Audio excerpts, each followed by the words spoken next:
Être blessé sur le plan émotionnel n'est pas une tragédie, c'est tout à fait humain. Mais ne pas être guéri de ces blessures émotionnelles est une anomalie grave.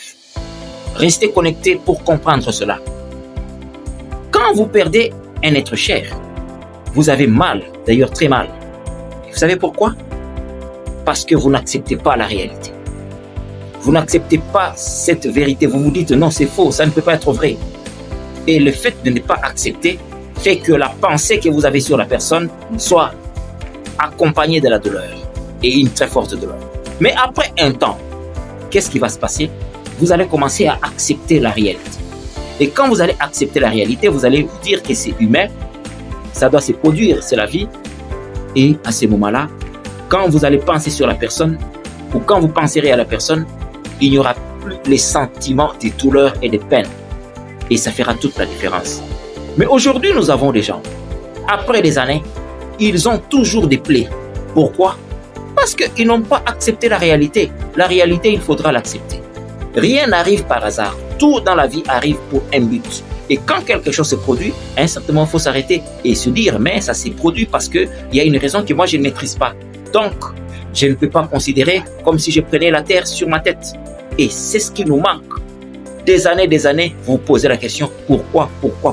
Mais sur cette terre, il y aura toujours des questions pour lesquelles vous n'aurez jamais de réponses. Alors, il faut apprendre à accepter les choses pour relancer automatiquement le processus de cicatrisation, ce qui est d'ailleurs naturel. Et quand vous refusez d'accepter cela, votre plaie ne peut en aucun moment être cicatrisée. Alors, il faut faire attention. En 2 Samuel 16 au verset 7, nous retrouvons David qui est critiqué, qui est maudit par Shimei. Et David qui essaie d'avancer, on prend la poussière, on jette sur lui. Et les gens qui étaient à ce côté, on dit à David, mais on doit tuer cette personne. David a dit non, ne tuez pas cette personne, parce que vous ne savez pas l'énergie qu'il anime. Peut-être c'est Dieu qui l'envoie. Donc David, au lieu de tomber, David a relancé automatiquement le processus de la cicatrisation. Il dit, mais rien n'arrive par hasard. Il y a un but, il y a une raison pour ça. C'était pareil avec Joseph en Genèse 37. Il est avec ses frères qui se condamnaient à un certain moment. Il a dit, mais ne vous condamnez même pas, ne regrettez pas parce que vous m'avez vendu comme un esclave, parce que ça, c'était le plan de Dieu. Dieu a pris la décision que je sois vendu ainsi. Et c'était pour que vous soyez sauvés aujourd'hui.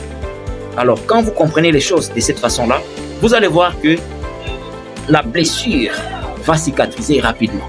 Mais si vous ne le faites pas, vous allez vous poser des questions, il n'y aura jamais de réponse. Donc, cette histoire de David, de 2 Samuel 16 et 7, nous enseigne quelque chose. Et même la vie de Joseph, de Genèse 45, 5, nous enseigne quelque chose.